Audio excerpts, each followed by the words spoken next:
Good morning class. Next lecture में हमने problem 15 तक की बात की थी। अब हम प्रॉब्लम 16 की बात करेंगे कि white titanium 3+ ion are paramagnetic and reddish violet coloured. तो अगर कॉन्फ़िगरेशन देखें टाइटेनियम एंड टाइटेनियम 3+ का, तो इसका जो कॉन्फ़िगरेशन है, टाइटेनियम का जो कॉन्फ़िगरेशन है वो 3d2 4s2 होता है। 3+ में दो इलेक्ट्रॉन यहाँ से, एक इलेक्ट्रॉन यहाँ से रिमूव किया तो 3d1 हो गया। तो titanium 3+ is paramagnetic due to the presence of one unpaired electron in the presence of, क्या है ये, ligand. d orbital are split into two sets having slightly different energy। ये मैंने आपको बताया था T2z और EZ में। The energy difference corresponds to radiation of lower energy. Thus, the single electron can absorb radiation of lower energy। और कौन सा कलर एब्जॉर्ब कर रहा है? Red colour. To get excited to higher energy d level. The transmitted light will be of higher energy having violet colour, इसलिए ये violet colour show करता है।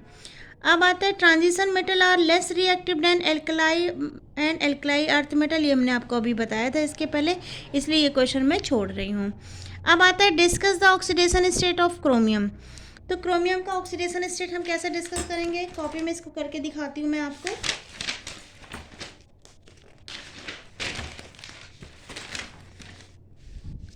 देखो, क्रोमियम का जो एटॉमिक नंबर होता है वो 24 होता है। कॉन्फ़िगरेशन देखें तो ये होता है 3d4 4s2। क्योंकि ये हाफ फील्ड से एक ही इलेक्ट्रॉन कम है तो ये अपने आप को कन्वर्ट कर लेता है किसमें? 3d5 4s1 में। ठीक है, अब देखो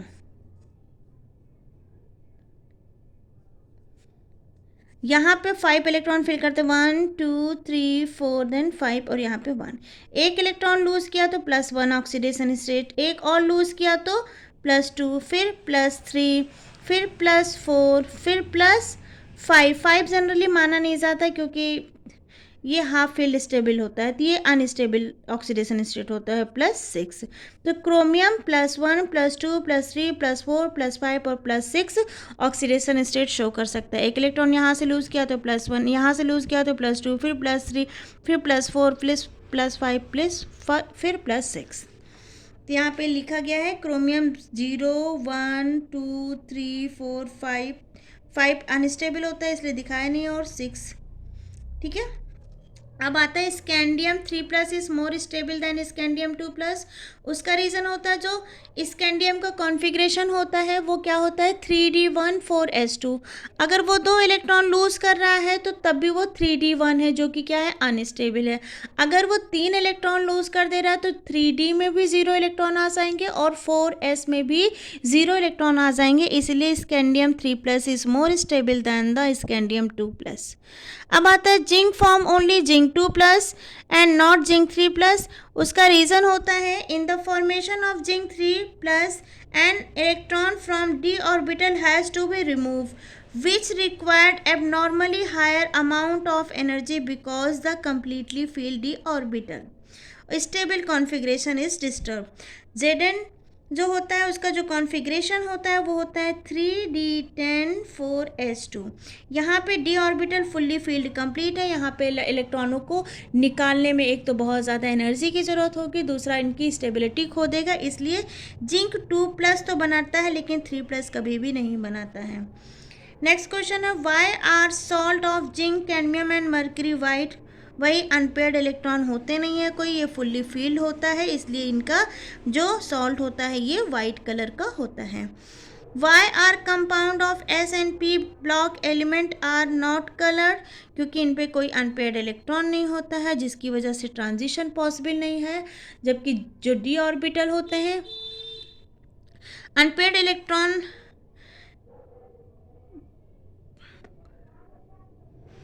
एक्चुअली क्या होता है, जो कलर्ड कंपाउंड होते हैं वो डी ट्रांजिशन की वजह से होते हैं। ठीक है, एस और पी ब्लॉक में डी ट्रांजिशन पॉसिबल नहीं होते, इसलिए इनके कंपाउंड्स या इनके जो सॉल्ट होते हैं वो कलर्ड नहीं होते हैं।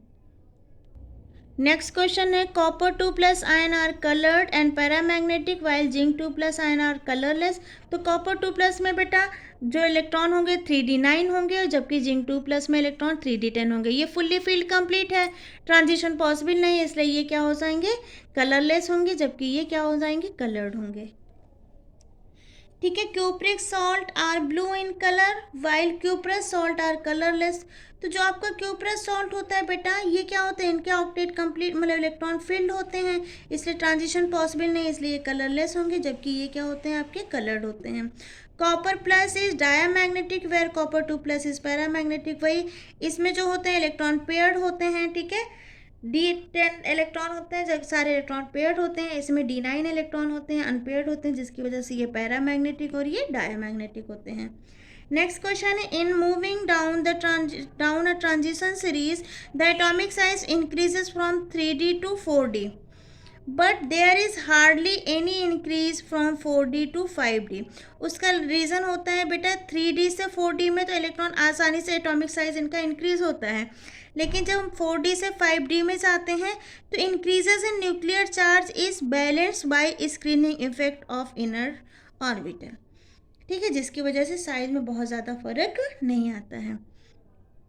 विच should be better oxidising agent, cobalt 2 plus या कोबाल्ट 3 प्लस इन वाटर। तो इसका रीज़न है higher the oxidation state of an element better it is an oxidising agent. Therefore cobalt 3 plus should be the better oxidizing agent in water.